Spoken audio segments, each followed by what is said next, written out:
Ground Bangalore आणि राजस्थान, पण matches Navi Mumbai आणि पुणेमध्ये. IPL 2026 मध्ये व्हेन्यूचा हा ट्विस्ट तुम्हाला नक्कीच सरप्राईज देणार आहे. IPL 2026 सुरू होण्याआधी एक मोठा अपडेट समोर आला आहे, जो फॅनसाठी थोडा कन्फ्युजिंग पण तितकाच इंटरेस्टिंग पण आहे. रॉयल चॅलेंजर्स बेंगलुरू आणि राजस्थान रॉयल्स दोन्ही पॉप्युलर फ्रँचायझी या सीझन मध्ये आपल्या ट्रेडिशनल होम सिटीज बाहेर मॅचेस खेळणार आहेत. आणि या डिसिजनच्या मागे काय लॉजिक आहे हे समजून घेणं पण तितकंच इम्पॉर्टंट आहे. पण त्याआधी आमच्या चॅनलला सबस्क्राईब करायला विसरू नका. सुरुवात RCB पासून करूया. रॉयल चॅलेंजर्स बेंगलुरू म्हणजे M Chinnaswamy stadium, loud crowd, red jerseys आणि इलेक्ट्रिक ॲटमॉस्फिअर हे इक्वेशन IPL मध्ये आयकॉनिक आहे. पण IPL 2026 मध्ये RCB चे होम मॅचेस बेंगलुरू मध्ये नाही तर नवी मुंबई मध्ये खेळण्याची शक्यता आहे. रिपोर्ट्सनुसार RCB DY पाटील स्टेडियम नवी मुंबईला होम व्हेन्यू म्हणून यूज करणार आहे. हा डिसिजन पिच कंडिशन, शेड्यूलिंग आणि इन्फ्रास्ट्रक्चर अवेबिलिटी या फॅक्टर्समुळे घेतला गेला आहे असं सांगितलं जात आहे. नवी मुंबईचं DY Patil stadium already IPL साठी प्रूव्हन व्हेन्यू आहे. Large sitting capacity, excellent drainage system आणि बॅटिंग फ्रेंडली पिचेसमुळे हा ग्राउंड प्लेयर्स आणि ब्रॉडकास्टर्स दोघांसाठी सुटेबल आहे.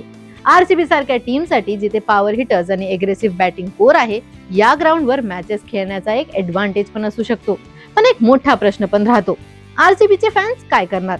कारण बेंगलुरूचा क्राऊड जो टीमला होम ॲडव्हान्टेज देत होता, तो नवी मुंबईमध्ये रिक्रिएट होणार का? आता राजस्थान रॉयल्स बद्दल बोलायचं झालं तर राजस्थान रॉयल्ससाठी traditionally Sawai Mansingh stadium Jaipur home ground राहिला आहे. पण IPL 2026 मध्ये राजस्थान रॉयल्स आपल्या मॅचेस पुणेमध्ये खेळणार आहे.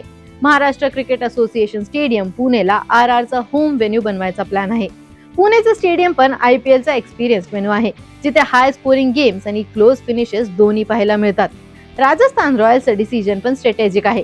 पुणेमध्ये इन्फ्रास्ट्रक्चर स्ट्रॉंग आहे, ट्रॅव्हल कनेक्टिव्हिटी बेटर आहे आणि वेदर कंडिशन्स पण रिलेटिव्हली स्टेबल असतात. IPL ज्या स्केलवर ऑर्गनाइज होतो त्या दृष्टीने व्हेन्यूजची फ्लेक्झिबिलिटी खूप इम्पॉर्टंट असते.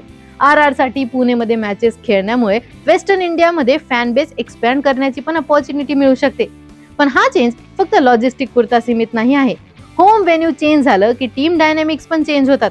प्लेयर्स जे कंडिशनला अकस्टम्ड असतात त्यांना नव्या पिचेस, नव्या बाउंड्रीज आणि नव्या क्राऊड मध्ये ऍडजस्ट करावं लागतं. RCB साठी चिन्नस्वामीचं स्मॉल बाउंड्रीज आणि फ्लॅट पिच एक ॲडव्हान्टेज होतं, तर DY पाटील स्टेडियम थोडं बॅलन्स्ड आहे. राजस्थान रॉयल्ससाठी जयपूरची स्लो सरफेस आणि स्पिन फ्रेंडली नेचर पुणेमध्ये थोडं डिफरंट असेल. फॅनसाठी हा सीझन थोडा इमोशनल पण असू शकतो. होम ग्राउंड म्हणजे फक्त स्टेडियम नाही तर एक फिलिंग असते. जर्सीमध्ये बसून चॅन्ट्स करणं, लोकल एनर्जी आणि टीमसाठी तो 12th प्लेअर बनणे, हे सगळे टेम्पररीली शिफ्ट होणार आहे. पण IPLचं नेचर पण तसंच आहे, एडॅप्शन, इव्हॉल्युशन आणि बिझनेस प्लस क्रिकेटचा बॅलन्स. BCCI आणि IPL गव्हर्निंग काउन्सिलने डिसिजन घेताना calendar clashes, venue availability, weather patterns आणि लॉंग टर्म प्लॅनिंग सगळं कन्सिडर केलं असेल. हा एक टेम्पररी अरेंजमेंट पण आहे असं रिपोर्ट्स मधून क्लिअर होतं.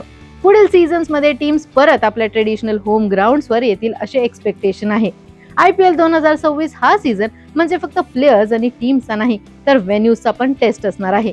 RCB नवी मुंबईमध्ये आपले डॉमिनेशन इस्टॅब्लिश करू शकेल का? राजस्थान रॉयल्स पुणेमध्ये आपलं home away from home advantage बनवू शकणार का?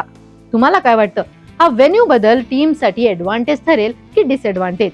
हे आम्हाला कमेंट्स मध्ये कळवा. आणि अशाच क्रीडाविषयक ट्रेंडिंग अपडेटसाठी AGC स्पोर्ट्सला नक्की सबस्क्राईब करा.